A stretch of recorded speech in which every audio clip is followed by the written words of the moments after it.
Welcome to the No BS Spiritual Book Club's live streaming interview series, where leading new thought teachers, speakers, and authors share the intimate stories behind the 10 best spiritual books that inspired them the most on their spiritual journey. From well-known classics to hidden gems you might never have heard of, the No BS Spiritual Book Club saves you time and money by sharing reliable recommendations from those who've walked the path before you.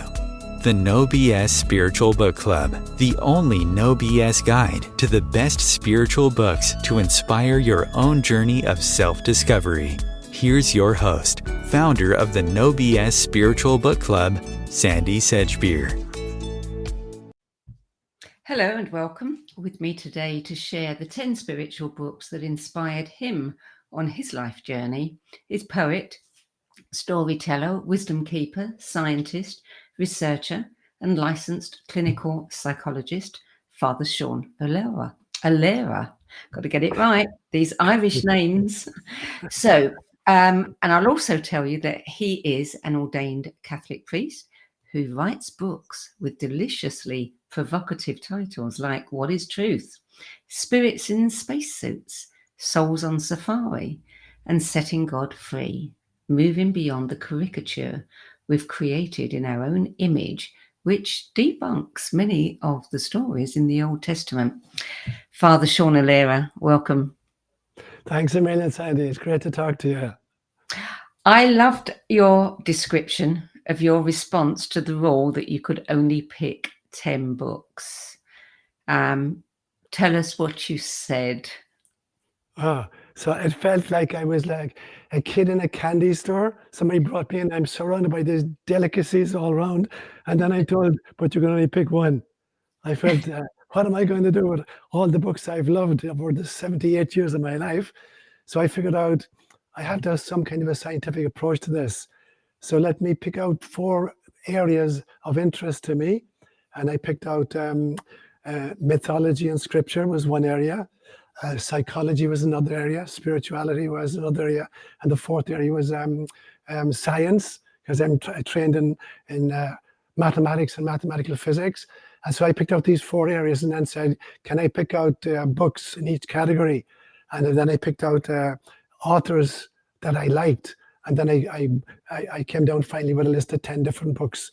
I think I had 3 in the kind of mythology, scripture, 1 in science, 3 in psychology, and 3 in spirituality. But I felt like it was like Sophie's Choice. I can't believe you're telling me to kind of sacrifice all these other kids, and just pick out 10. So, but it was a great exercise. It's a cool task. A very cool task. I know so many people, we don't even think about how much books mean to us until we face something like this. Yes. And then we really have to think about it. Right. So we're going to start with your first book on your list, which is Irish Sagas and Folk Tales by Eileen. And let me see if I can pronounce this right. O'Fearlin? Freiloin? Freiloin. Okay. Right. Okay. Published in 1954. Tell us about this book.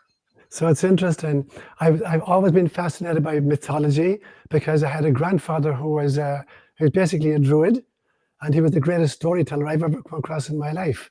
And having had the privilege of being raised bilingually and then going to Africa and learning 4 African languages and the mythologies of those, I realized really quickly that mythology and folklore is the archived wisdom of a culture. If you really want to go to the wisdom of any culture, you have to learn their stories. And stories, they create origin myths for us. Every group needs to know, where did I come from? And every child does. If you do genealogical research, you want to figure out who your great-great-great-great-grandparents were. So as individuals and as cultures, and as organizations of various kinds, we always want to know what our origin myths are. And every culture I've ever lived among, and every place I've studied, they're all origin myths that tell where we came from. And then they have to be able also to give us the courage to deal with present vicissitude. And the third thing they have to do is to prepare us for the future. So a great story should tell us where we came from, how we're going to deal with present issues, and then what kind of a glorious future we're trying to create for ourselves. And that's how I see the scriptures of all the great traditions. The Bible, the Bhagavad Gita, the Pitakas of Buddhism, the Quran, Irish folklore, African mythology, they're all doing the same thing. They're all the revealed word of God. They're the way in which God speaks to us. And there's something about stories particularly, that stories engage the imagination. So particularly when you're reading or you're listening to a great storyteller, what you're doing actually, the storyteller is giving you a surfboard, but you're going to have to surf the waves of your own imagination. You're going to have to create the scenes on the basis of just the words that the storyteller is using. So it's a very interactive process. And so the stories are not basically about information, they're about transformation. They're about, making your soul sing. And so that's how I regard the scriptures of great traditions, that they're great stories. Now the question is, how are you going to unpack the stories? So there's a great statement, for instance, of Jesus in the New Testament. It's in Matthew's Gospel in chapter 13, where he's been harassed by his hearers. Why are you always talking in parables? Talk plainly to us. And he gives two different explanations. At one stage he says, I speak in parables so that seeing you may see, but not understand, hearing you may hear, but not comprehend. So what's he saying? He's saying, if you're listening to me just with your intellect, you're not going to get it.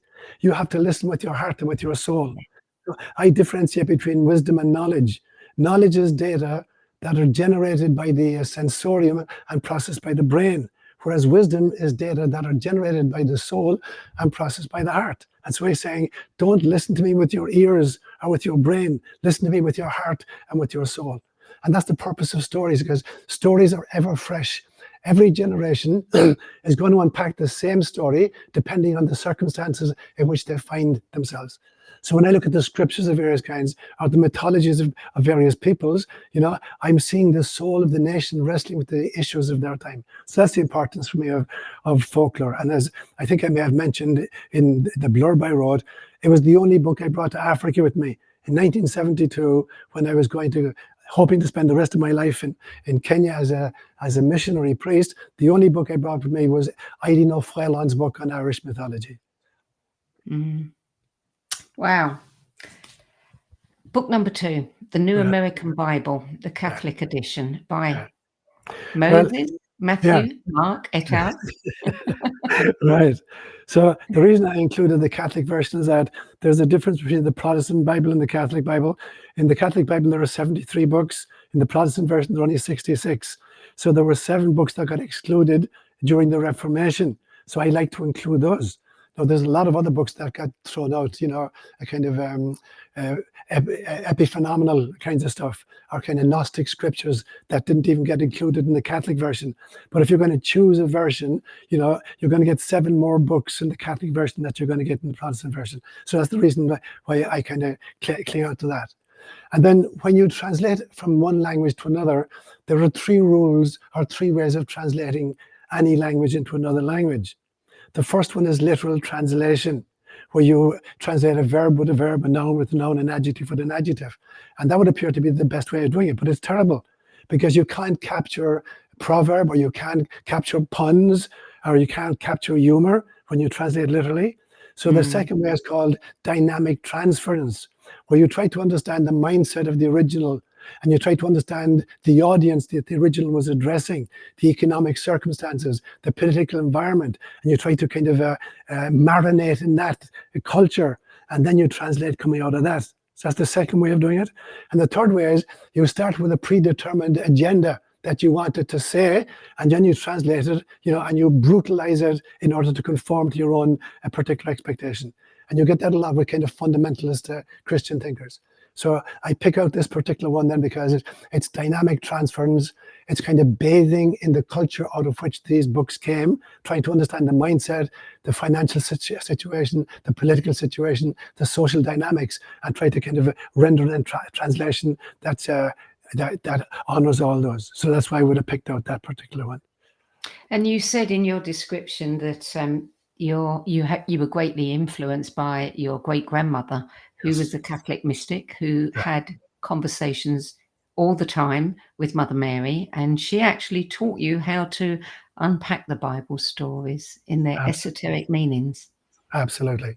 So she was alive. I've got a photograph of her right up here in front of me. I called her Muddy. I couldn't pronounce her name as a child, so I called her Muddy. And so she was alive until I was 10 years of age. So she was a major influence on my life. And she would talk aloud during the day to Mary, the mother of Jesus. And so we have this term in Gaelic. It's called a chailoit, which means a thin place, a place where the veil between the mystical and the mundane is diaphanous. And there are places in Ireland, sacred spaces, and there are sacred times of the year, like Bealtaine on the 1st of May, or Samhain, the 1st of November, when the veil is particularly diaphanous and you can move through effortlessly. But she lived in that place, and she was constantly moving through the veil. And as a little child, I presume that was the norm. And in actual fact, all little children between the ages of 2 and 5 live there. They're constantly moving through the veil. And then we pat them on the head and talk about their imaginary friends. They're not imaginary in the sense that they're phantasms. It's rather they're moving through the veil continually, and they're having dialogues and encounters with entities and energies that reside at the other side of the veil. So hanging around Muddy for the first 10 years of my life, I presumed, that was the norm, that you got to dialogue with the denizens of the other side, particularly the kind of the mystical characters like Mother Mary. And so when she told me the Bible stories, then that was the unpacking, that was the hermeneutics that she used, the interpretative model that she used to look at all the stories that she found in the scriptures. So it wasn't a literalist interpretation. It was bathing in the imagination, surfing the web of the mystical understandings of these texts. Yeah. Book number 3, Escaping Eden by Paul Wallis, published in 2020. An author and a book that I think certainly my audience is very familiar with. What attracted you to this material? I was actually introduced to Paul by Regina Meredith. And Paul and I actually did 4 joint interviews with Regina through Gaia. So that's how I got to know him. And so I've read 3 of his 4 books at this stage. I love his stuff, and we've corresponded a little bit. So the last book I wrote, the one that says Setting God Free, Moving Beyond the Caricature We've Created in Our Own Image, I actually had a chapter in that book originally that was edited out, where I looked at the possibility that the gods described in the Hebrew scriptures are actually extraterrestrial entities that had particular kind of parts of planet Earth. And it got edited out because the editor told me, originally she put it into an appendix at the back of the book, and then she said the book is still too long. We need to excise this piece. But in that particular piece, I had looked at the notion of cargo cults, the belief system that when a very sophisticated culture meets a very primitive culture, the primitives act as if the others were actually God figures. And very often they come from the skies in aircraft of various kinds. And so my belief system was that actually, I think there are 3 kinds of gods that we find. The first kind are what I call regional divinities, that there are particular gods who own particular parts of the real estate of planet Earth. And if you move into that location, you have to pay obedience to those. And the Romans were very, very careful about that. When the Roman Empire conquered a new terrain, they were very, very careful to honor the local gods of the area into which they'd gone. They didn't want to upset those local gods. So they insisted that, they will kind of pay obedience to whatever gods of the region they've conquered. So the first kind of gods I call regional divinities. The second I call kind of tribal divinities. So these were gods who attached themselves to particular peoples. And if these were nomadic tribes, they followed them around, and the people kept to that particular god. That was the second kind of divinity. And the third one I call portfolio divinities, that they were gods who had a particular interest or expertise. So if you want to kind of, you're interested in art, here are the guy you need to follow. You're interested in agriculture, that's the guy you need to look at. You're interested in war making, here's the guy you need to kind of. So for me, there are 3 kinds of divinities, but they're all kinds of sky beings. And I believe very, very strongly that most of the kind of religions initially got founded on kind of obedience to sky creatures of various kinds. So that's what Paul and I have in common very, very much.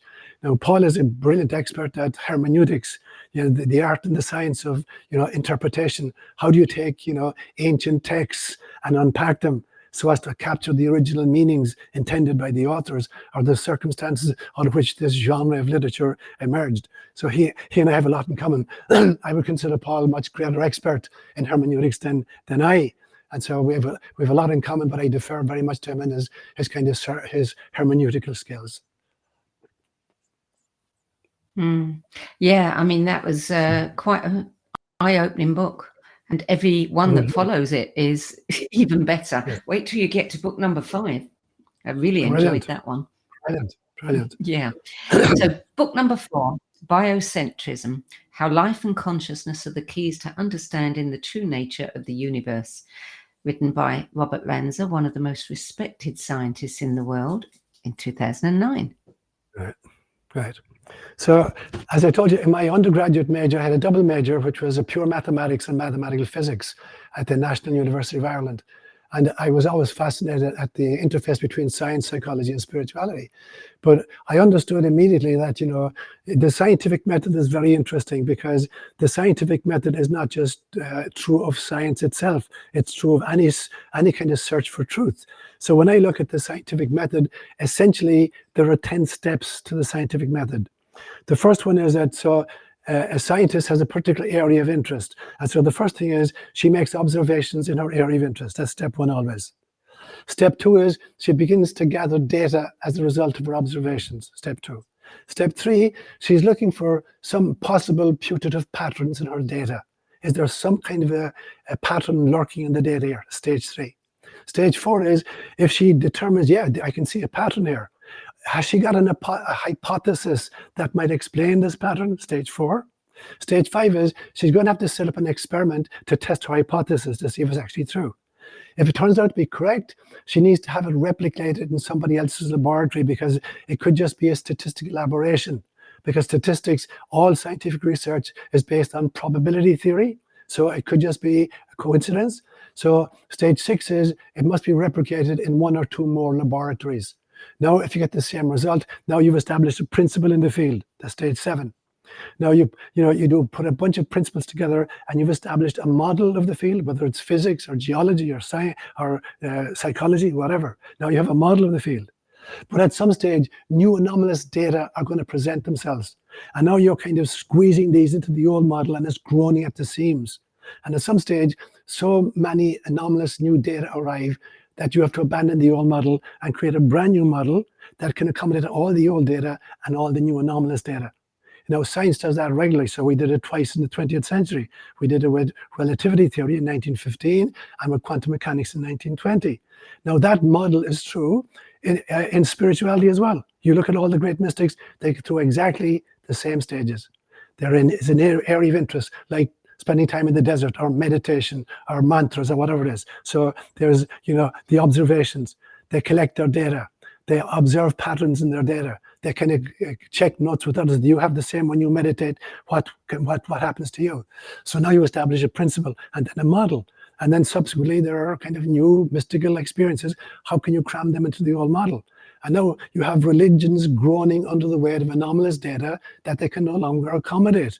So you've got to break down the old models and realize that religion is the training wheel for spirituality. And so again and again and again, I see in science that this needs to happen.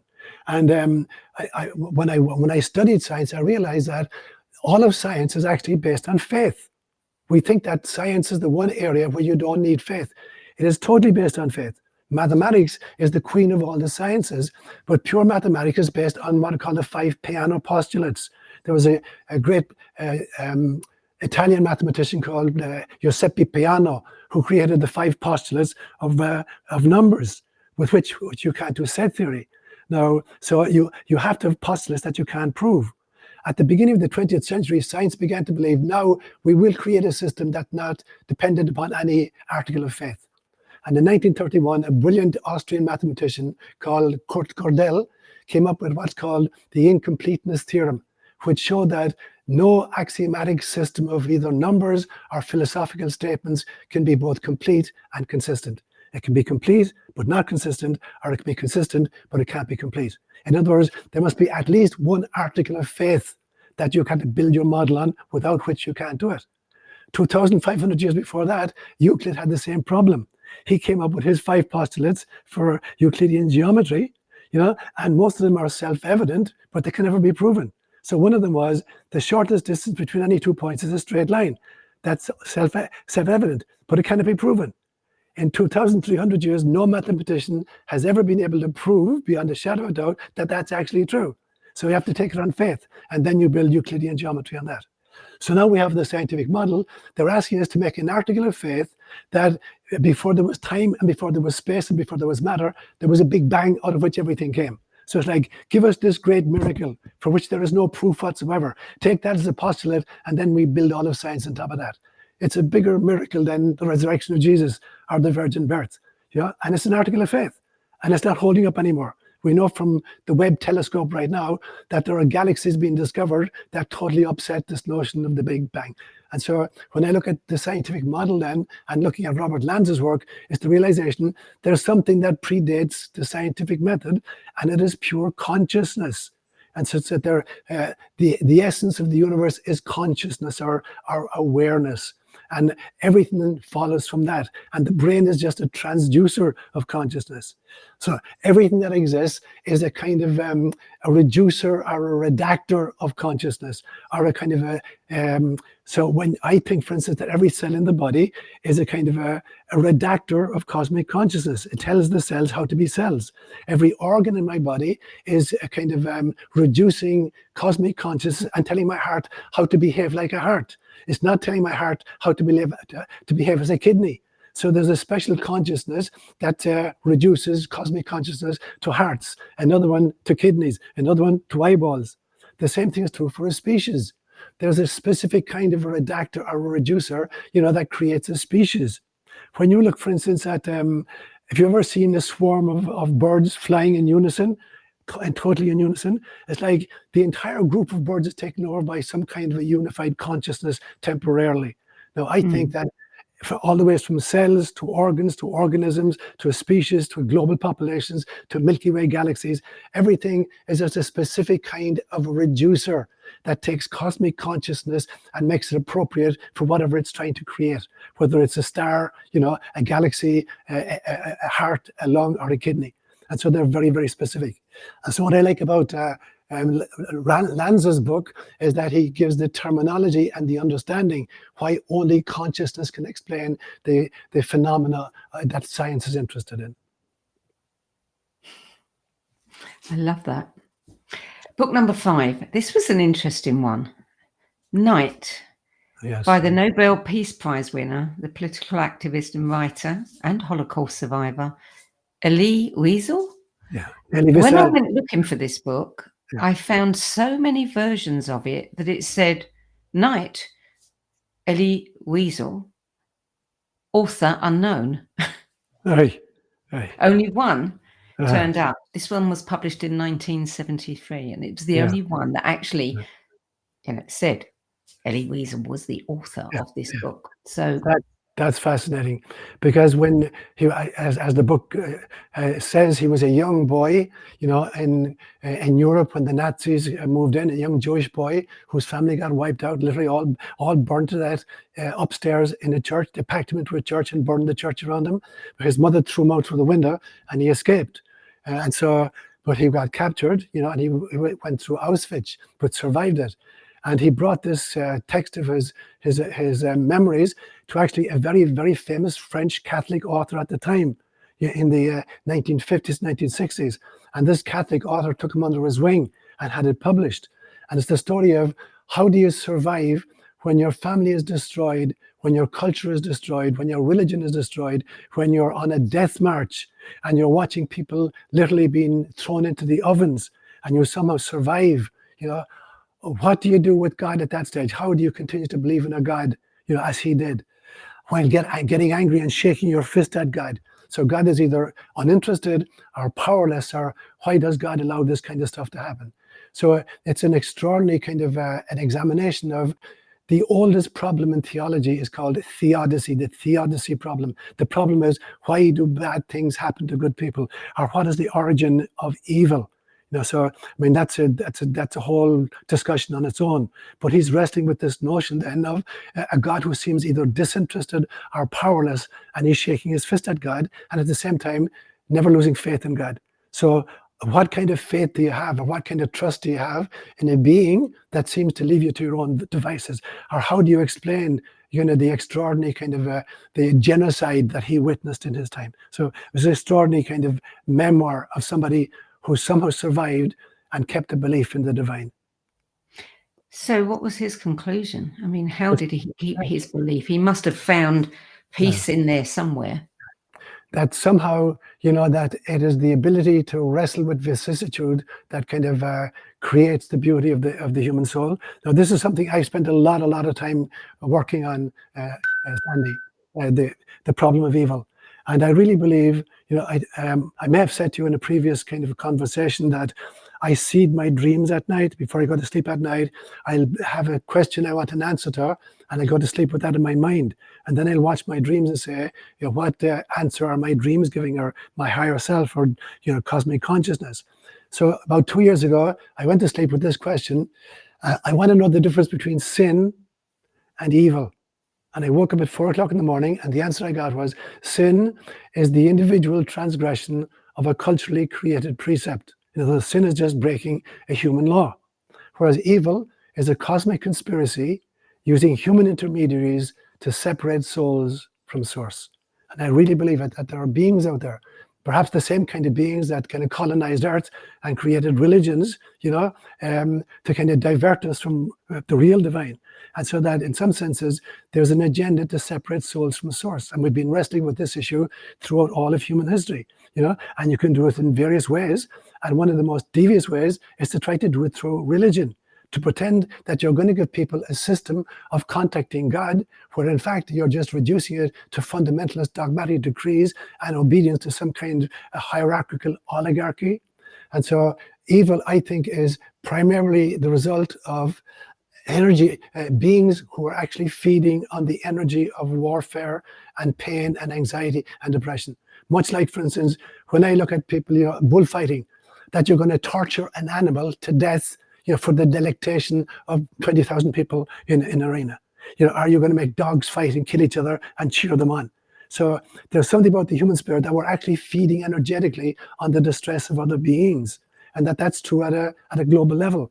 That the part of the reason for warfare and disputes between nations and cultures is that a higher level of consciousness is feeding off of this. Now, I think there are beings who are much more benign and loving of us, angelic beings, who are trying to wake us up to the reality. So there's this titanic struggle going on. When we agree to incarnate, we agree to the fact we're going to find ourselves in these dense three-dimensional spacesuits in which kind of it is difficult to discern, evil from good, to discern darkness from light. And that's the purpose of incarnation. Can we fight the good fight, even as we're subjected to the limitations of a very tiny little brain, the illusion of time, and being operating in these tiny little spacesuits we call our bodies? And so it's a fascinating topic. And so he's wrestling with that. He's coming up with his own answer. I think I've had more time than he did. I maybe had more experience or exposure to different traditions and cultures. And I've come up with what I consider a very, very kind of a sophisticated model of the problem of evil. But that would take us 6-7 hours of a discussion to get into that piece. More shows. Yeah. I'm not averse. Okay, we're going to take a short break now. You're listening to a No BS Spiritual Book Club interview, and sharing his 10 best list of most inspirational books today is poet, storyteller, scientist, wisdom keeper, and clinical psychologist, SeanOLaoire, whose own riveting books, which include Spirits in Spacesuits, Souls on Safari, and Setting God Free, may well have been a contribution to his being disowned by the Roman Catholic Church. We'll be back with more. Father SeanOLaoire has a fantastic story, so do stay tuned. We'll hear more about his books and his own journey. Times TV. Maya Angelou once said that there is no greater agony than bearing an untold story inside you. I'm Sandy Sedgbeer, and when I'm not hosting Times Media's flagship radio show What Is Going On and the No BS Spiritual Book Club, I help people share their untold stories. Books are my life, my joy and my passion, and there is no greater reward than helping aspiring writers get their books out of their heads and into the hands of those who are waiting to read them. If you feel that you have a book in you but don't know where to begin, visit sedgbeer.com. Click on the Work With Me tab and find out how my experience helping others tell their stories might be just what you've been looking for. That's sedgbeer.com, sedgbeer.com.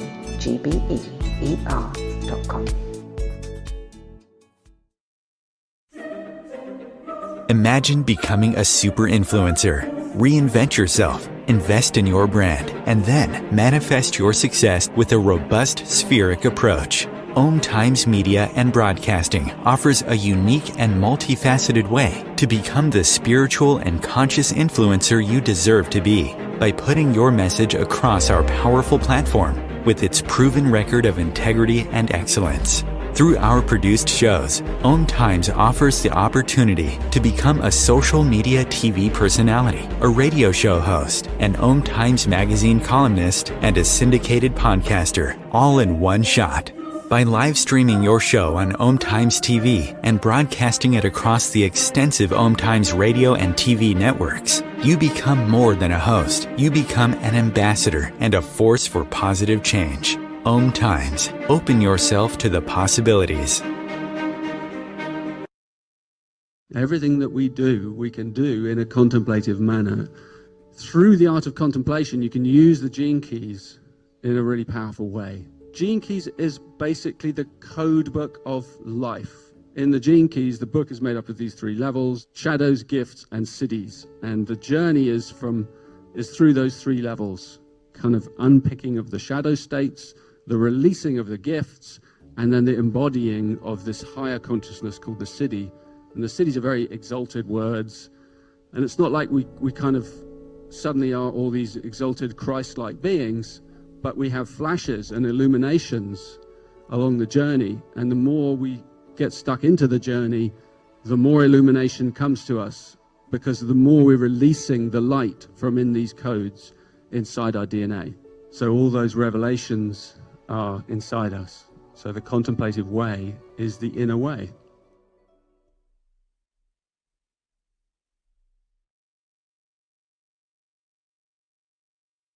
There are 16 million children struggling with hunger in America. That's 1 in 5 daughters, sons, neighbors, and classmates who don't know where their next meal is coming from. Yet billions of pounds of good food go to waste every year. It's time we do something about it. Feeding America is a nationwide network of food banks that helps provide meals to millions of kids and families in need. Visit feedingamerica.org to help them feed even more. Together, we can solve hunger. Together, we're feeding America. Welcome back. Father SeanOLaoire, book number 6, Whole Brain Living, The Anatomy of Choice and the 4 Characters That Drive Our Life, by Jill Bolt Taylor. Right, Jill, an extraordinary woman. She was a scientist, a top scientist who had a left brain stroke many years ago that knocked out her left hemisphere completely. So she had to relearn how to walk and to talk. So she was being just basically looked after by her own mother for 8 years. So she wrote a book at that stage called My Stroke of Insight, because she was reduced to working from her right hemisphere, the creative part. Then she wrote this follow-on book, Whole Brain Living, in which she talks about 4 facets of the brain. So in the front left-hand side, you have rational thinking, which is very important for planning and creating schedules and stuff like that. The second behind is the emotional left brain, where we're constantly comparing present situations with past trauma. It's constantly looking out for dangerous situations. So it's living in a very, very anxious life. Then number 3 is the emotional right brain. And that is the ability to really surf the present moment, not to be constantly comparing this with previous situations, but to be totally present to the now. And the front right then is kind of unit of consciousness, where we're part of a totality, not just of our own particular journey. And so learning how to make these 4 parts talk to each other becomes really, really important. The realization that they all have a function to play in the human journey, but that for the vast bulk of particularly Western peoples that were living in the left-hand side particularly, that our thinking is dominated by our emotional reactions based on fear, and prejudice of various kinds. And so even as we plan the future, it's based on all the dark stuff that we've experienced, or the interpretations of stuff that we've experienced, without any kind of access to the ability to live, to be in the present moment, and particularly to be in unit of consciousness. So when I read her book, I think of statements like, there's a famous homily that the Buddha gave one time. He's walking along the road with a bunch of his disciples, and he picks a flower and he holds it aloft. And they're waiting for him. Okay, what are you going to say about the flower? And just holding it up. And a minute passes. He said nothing. 2 minutes pass. 3 minutes. Like, dude, what's the story? And then suddenly one of the disciples breaks into a huge smile. And the Buddha says, yes, you got it. And so what he's saying is, if you really saw a flower, you see God. And Christ will say the very same thing 550 years later. Look at the lilies of the field. They don't spin or weave or gather into barns. And yet I tell you, not even Solomon in all his fine regal robes looked as good as one of these. Why are you afraid? And so this ability to be totally present to the miracle of the moment, we've lost that. And this is what Gilbert Taylor is coming back up again, that every moment is pregnant with the love of God. If we only have the eyes to see, there is no place where God is not present. There's no situation in which we can't harvest it for a divine kind of a gift. And then the front is to join that to the unit of consciousness that this is the birthright of everything that exists. Every bunny rabbit, every oak tree, every human being is part of that extraordinary unit of consciousness. So she writes this beautiful book as a scientist, telling how you can actually activate the physical brain to participate in that process, rather than to kind of back us into this fear-based thinking about the future. I love her work. I mean, it's just phenomenal. Yeah. Book number 7, Beyond the Brain, Birth, Death and Transcendence in Psychotherapy. And that's by Stanislav Grof, published in 1985. Right. So I read that book in 1987. So having spent 14 years in Africa and a year in England, I came to the States in 1987 to pursue PhD in psychology. And I came across that book for the first time ever. And I then did a perinatal workshop based on this material. And in fact, it was then I had my first personal reincarnational experience. So there was a workshop where, you got to experience your own birthing process. So they created a birth canal of pillows and created a special kind of music, and the lights are down and you have a sitter, make sure you don't get into any kind of problems. And there's a group of 24 of us doing this workshop. So in the morning, I'm the sitter for somebody, and in the afternoon, I'm having the experience and somebody else is sitting for me. So everybody else had the experience of their own birthing process. When it came to me, I had the experience of being a young Tibetan girl giving birth to her own firstborn child. That was my first reincarnation experience. And it was so real, I literally had pains in my thighs for a week afterwards. And so I got fascinated then with Stan Grof's work. And this notion of the perinatal matrices, that he believes that the 4 stages of pregnancy and birthing are correlated with subsequent kind of neurotic behavior of adults. Depending on where the difficulties lay, in the birthing process, there'll be corresponding kinds of neurotic behavior in the adult. And he broke it into 4 kind of sections. So the first one is the womb experience itself. Is it a happy environment or a toxic environment for the child? And so is the mother being well nurtured, and is she being surrounded by love? Or is she going to be subjected to domestic abuse, or is she on crack cocaine? So what is the first stage is, what's the actual in utero experience of the little baby? Is it good or is it toxic? Stage number 2 is the birthing process begins. The contractions are happening, the walls are closing in, the roof is coming down, the floor is coming up, but the cervix is still closed. So there's no way out. So the child is trapped.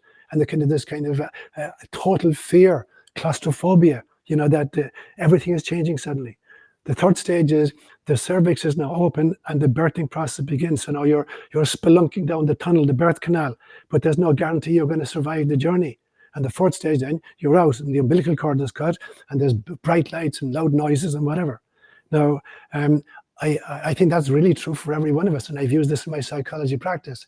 But in the last year, I've come to the conclusion that the basic perinatal matrices are true not just for the individual human being, but for individual cultures and even for the global culture itself. And so I ask myself the question right now, is the United States of America right now, is it a welcoming womb or is it a toxic womb for its denizens? What's the experience like for Americans right now, or for people in the UK in their culture, or people in Denmark in their culture?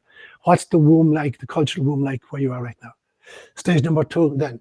Now, when the contractions begin, but the cultural cervix is still closed, and everything's closing around you, how are you experiencing that? And how are you going to deal with it? Are you going to panic? Are you going to freak out?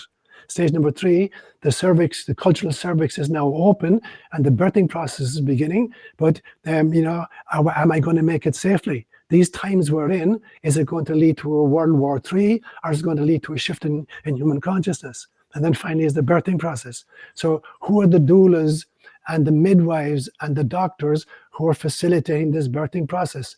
Are they really interested in birthing a bouncing baby?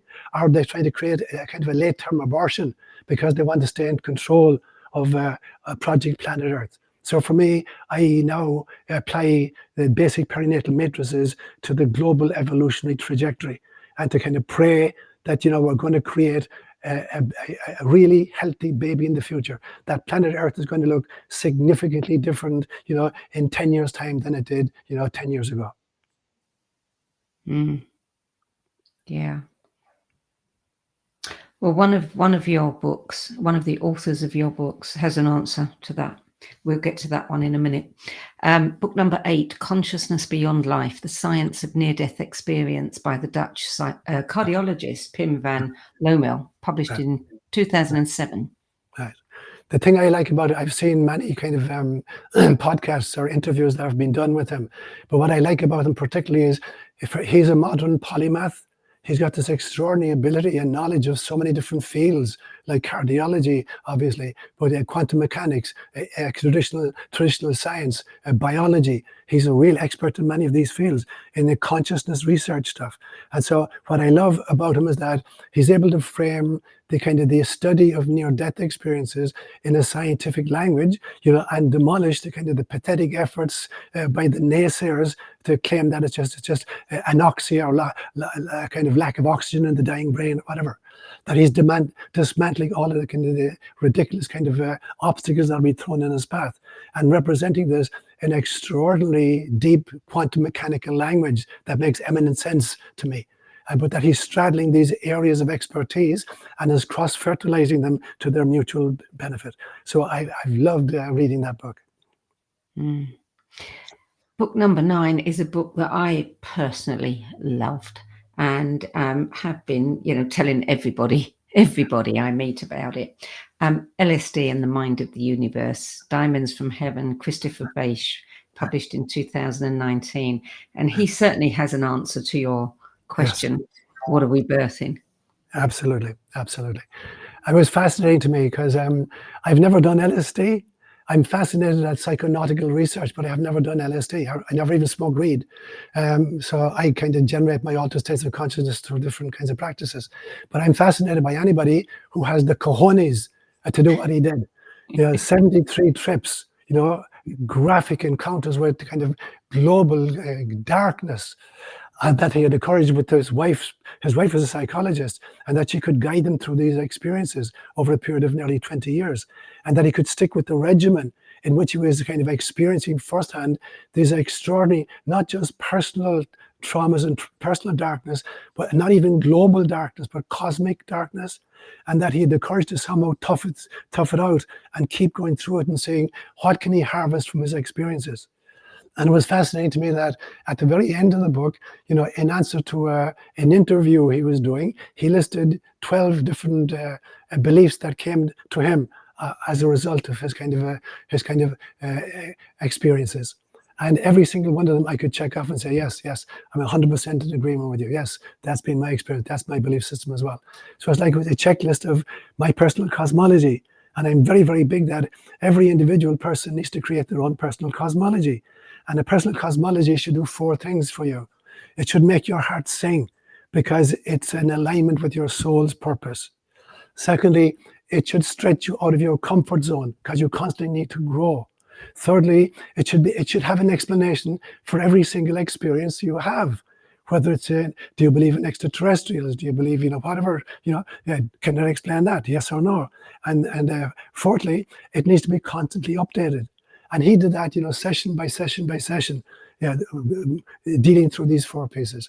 And so what I love about him is that on the basis of that, he created this extraordinary personal cosmology, which was literally cosmic in its import.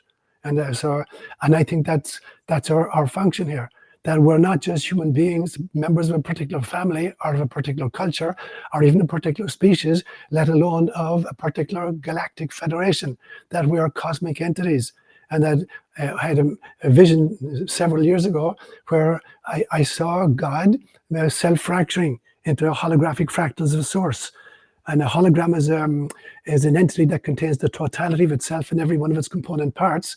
And a fractal is a pattern that repeats at an infinite number of scales. So God self-fractures into these, what Hebrew will call netzim, sparks of the divine. And then he called the first conference and said, let's co-create something together. And all of these billions of souls, of which you and I are members, co-created a cosmos. And then the second stage was, could we participate within the cosmos itself? Could we take on avatars or spacesuits that would allow us to experience from the inside out what it's like to be actually a part of that cosmic scenario? And very, very brave souls took on the toughest task, which is a 3-dimensional spacesuit, like these things you and I are wearing right now, which are so sunk in the density of separation from the source that most of us don't even realize that there is a God, that we are God, that nothing exists except God. Now, I think Chris Bash got that in spades. He really plumbed that, and he did it in extraordinary detail. I loved the way he presented it. Yes. I've spoken to Chris many times, and I'm just, in awe, and I don't use that word lightly. Yes. Yeah. So number 10 is Seeking Jordan, How I Learned the Truth About Death and the Invisible Universe by Matthew McKay, published in 2016. Right, yeah. And so I've known Matt for probably 30 years now. In fact, we co-wrote a book together in 2013. Himself and Ralph Metzner and I, we wrote a book called Why, What Your Life is Telling You About Who You Are and Why You're Here. But I'd known Matt long before that. And I knew him when his son Jordan was murdered in San Francisco. This young man coming back from his girlfriend's house, cycling in San Francisco. He'd just gotten off, a train, and he was cycling home, and he was killed by some convict. Nobody was ever found for it. Probably a kind of an initiation rite, that there are gangs, and in order to be initiated, you have to commit a murder, and you just pick out a random individual and kill them.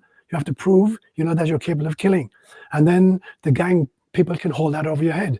They have information then that they could give to the cops at any stage. So obviously, he was killed in this random shooting. So you can imagine a father getting a phone call at 6 o'clock in the morning that his son had been murdered, early in the evening. So Matt is devastated, as you can well imagine. And he's on this extraordinary search, is this the end? Does consciousness end with a murder? And so he sought out a few psychics, and Ralph Metzner particularly. Ralph was an extraordinary individual himself and a great hypnotherapist. So Matt McKay went through a whole bunch of almost like seances where he contacted his son Jordan. And they had this ongoing extraordinary conversation where Matt would ask the questions and Jordan would give the answers. And Matt has now created, together they've written 3 books, and he's about to finish a 4th book. And once again, it's the kind of the answer to the really deep, important cosmological questions.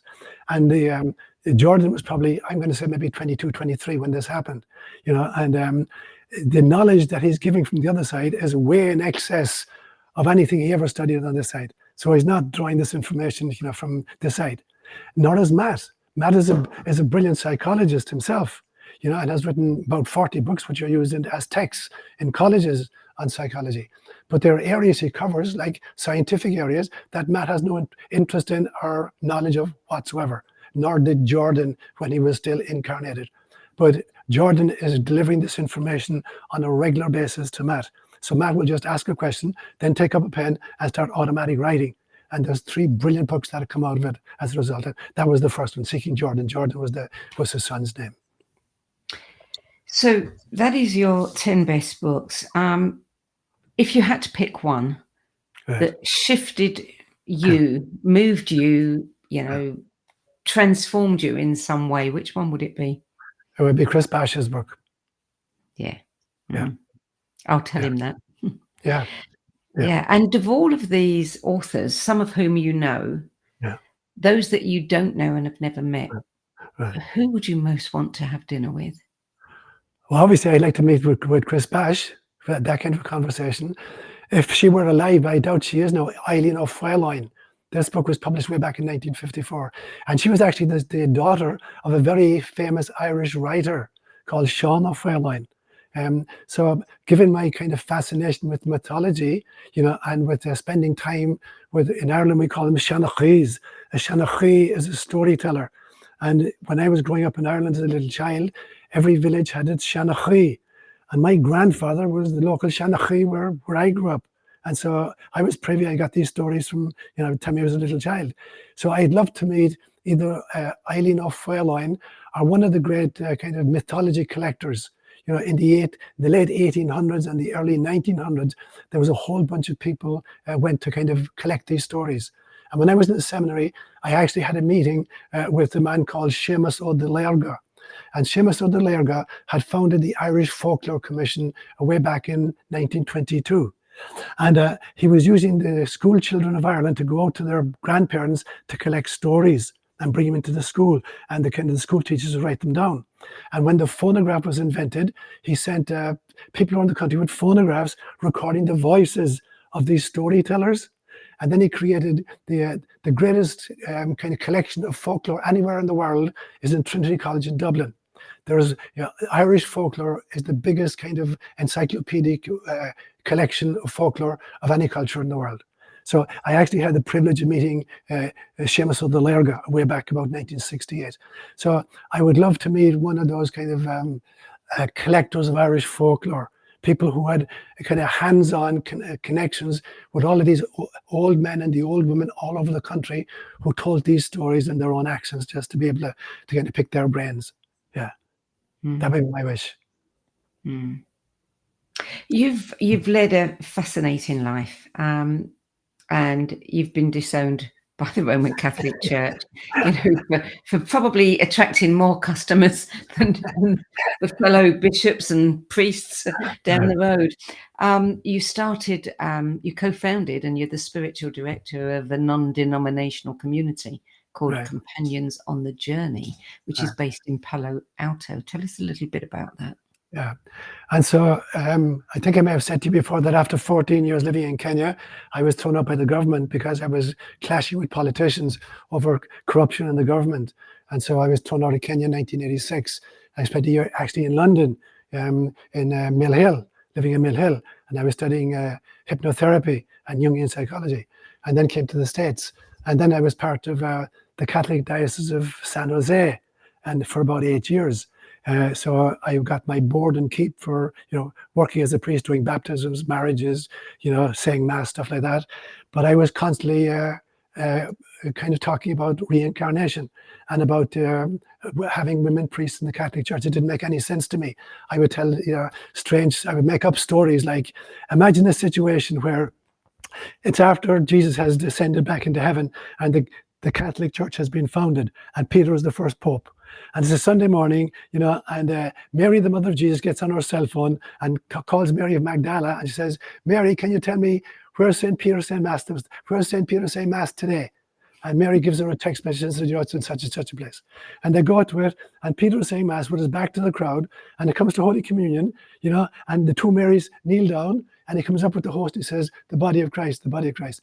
And Mary, the woman who gave us the body of Christ, who conceived him, who carried him, who gave birth to him, and who nursed him at his own breath, she's not allowed to be a priest. But Peter, the guy who betrayed Jesus, is going to give Mary the body of Christ, but she can't be a priest. So I kind of make up stories like this. So I got in big trouble. And so at the end of that, I got thrown out of the diocese. And then on the 4th of October 2010, I got a letter, a 2-page letter in Latin from the Vatican telling me that I was being dismissed because of I'd broken two parts of canon law.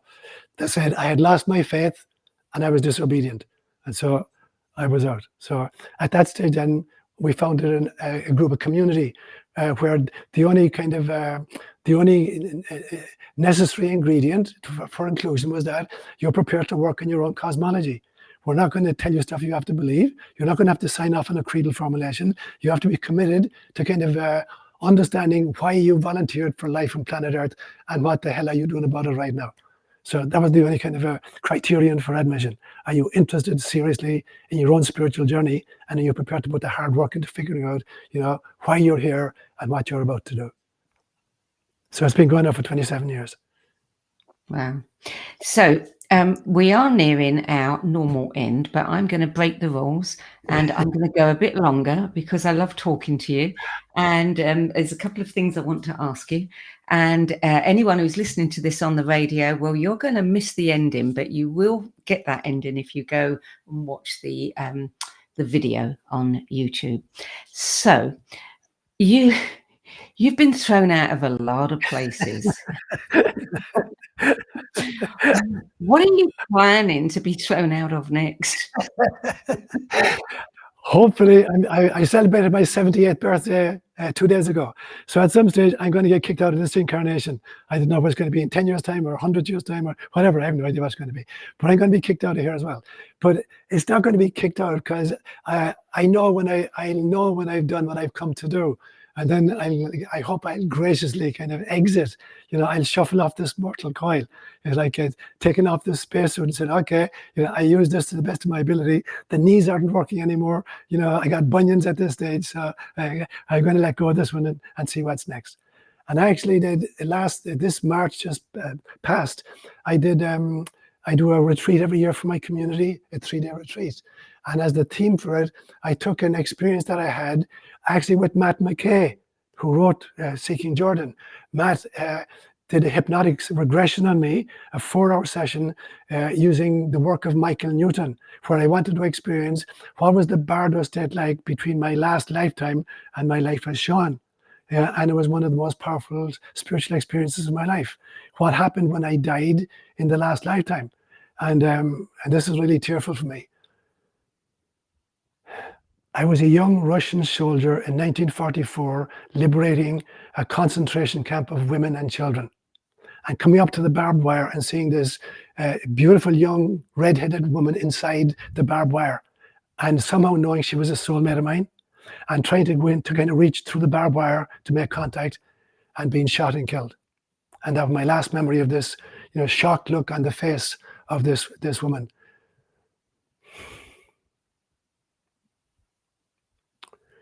And realizing that we had sought each other over many lifetimes and had been separated from each other.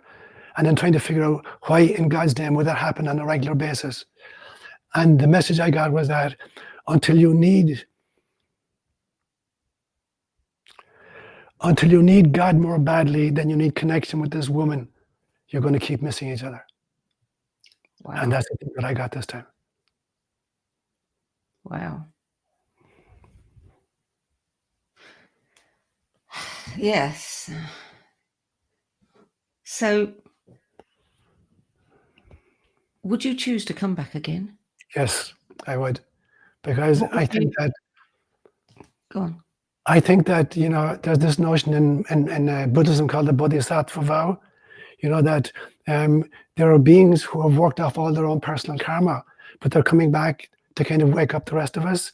And as long as there are sleeping people on the planet, who are indulging in warfare and who don't know why the hell they're here, I think anybody with a compassionate heart is not going to be just watch that from the sideline and say, well, tough luck, I've done my piece. Now it's up to them.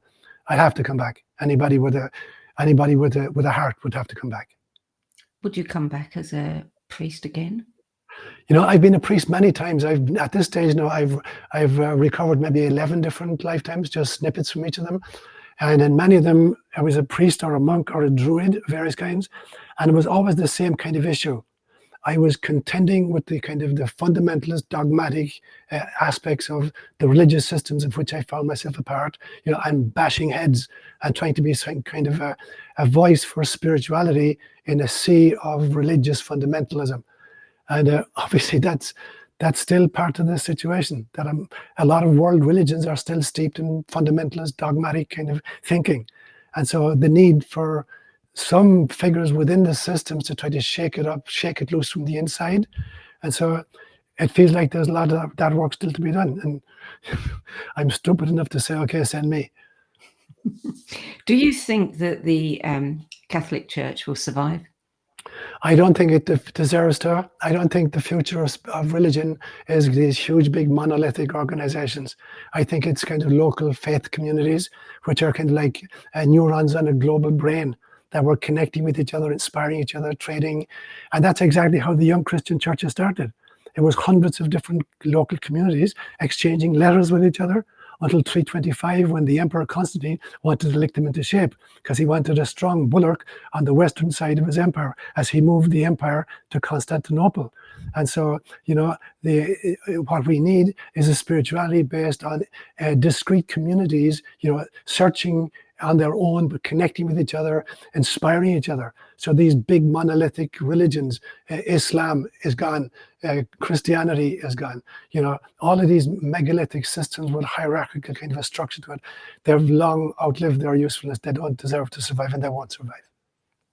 Well, going back to Chris Bache's book, I mean, certainly the future that he's seen, that they don't exist. Yes.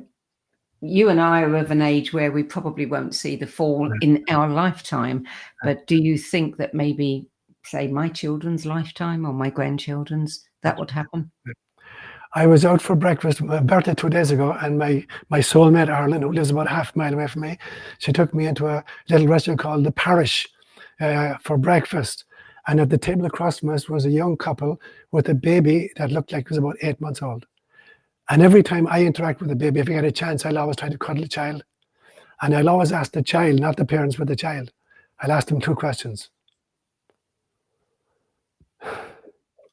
What is your name? And what is your purpose? And so the name is not the baptismal name. That the last thing that happens before we leave heaven is that grandmother God sings your secret, sacred name to you. And that's the name of your soul. And when you know what your soul's song is, and you sing it to yourself, you'll always stay on purpose. But they're the 2 questions I ever ask every single child. And I'm looking at this little child, maybe 6, 7 months old, and I'm saying, I'm just my birthday. When you're my age, what kind of a world will you be living in? And my prayer, obviously, that will be a very different world from the world I'm in at age 78. So I ask this of every single child I come across. What's your name? And what is your mission? Do they all know? They all know. The child knows. The parents don't, and the child is going to be educated by the parents and by the school system. You're supposed to be a ballerina, or a musician, or an engineer, or an accountant, or whatever. But by age 5, we've kind of beaten the wisdom out of them and inculcated them with, kind of factoids. How can we remember? One of the most important ways is spending time with little children. So I advocate that children between the age of 2 and 5 are constantly moving through the veil, because I've differentiated. There's a huge difference between imagination and fantasy. Fantasy is the ability to make up stuff that's not real. Imagination is the ability to volitionally shift my state of consciousness, enter into different domains, and energies, encounter different beings that reside in those places, dialogue with them, learn from them, and bring that back here. And kids are doing that constantly. So to really watch and join what kids are doing and join with them, not kind of patronizingly pat their curly heads and say, oh, yeah, I understand. Really try to see what they're seeing, to try to see through their eyes. Because children, it's interesting that Christ said at one stage, you want to get to the kingdom of heaven? You won't even get inside the front door unless you become as little children. So what was he seeing in little children? Firstly, they're extraordinarily posh for asking questions. Kids ask the really important questions. Secondly, they're filled with awe at everything around them. Every single thing fascinates them. Yes. Thirdly, they're born prejudice-free. They have to be taught prejudice. And fourthly, they're extraordinarily forgiving. They'll even forgive the kind of the abusive parents or caregivers, until they learn later not to. And so here are the 4 great attributes. Christ says that's what you need in order to enter the kingdom. Ask the really important questions. Be awestruck at life. Be prejudice-free. See everybody as a child of God. And then fourthly, be able to forgive no matter what happens to you. Realize people are doing what they're doing. They're justifying it in their own way. There's always a reason that people are doing what they're doing. There's a French proverb that says, to understand everything is to forgive everything. It doesn't mean to condone it or excuse it, but it means to understand why precisely they're behaving in the way they're behaving. And when I understand that, I can harvest it, I can learn a lesson from it, and I can grow because of it. So what is left for you to do that you haven't done? My biggest fear, Sandy, is falling asleep. That's the only fear I have at this stage. That somehow I'd fall asleep and forget who I am, why I'm here, what my purpose is. That for whatever circumstances, whether it's money or kind of fame or whatever would present itself, that somehow I'd got diverted and started putting energy into trying to create an image or security rather than continuing to kind of look at the world in which I live and try to understand. Okay, I volunteer to be here now. I'm not in the wrong place at the wrong time, and there is nobody here in the wrong place at the wrong time. And so my purpose is to wake myself up to that realization, to help wake others up to that realization, and all of us together to create that level of kind of Christ consciousness on the planet itself. What Chris Bash is talking about, this global shift in consciousness into the realization that when we really see things as they are, there is only love. There is nothing except love. There is nothing except love. On that note, we're going to finish the show. There's so much more to say, and I'm sure you and I will have many more conversations. Father SeanOLaoire, thank you so much for adding your 10 best list of spiritual books to the No BS Spiritual Book Club's library of recommendations. A big hug to you, Sandy. You too. I learn so much every time I talk to you. Thank you, Pat. So you can learn more about Father SeanOLaoire's workbook, events, blog posts, and homilies at spiritsinspacesuits.com. You can also read the book and also check out his book on, it's completely gone, your latest one, which I love so much. Setting God Free. Setting God Free, that's it. Check it out. It's a fascinating book. That's it. That's it for this week. Thank you so much for joining us. I'll be back at the same time next week with another interview for the No BS Spiritual Book Club.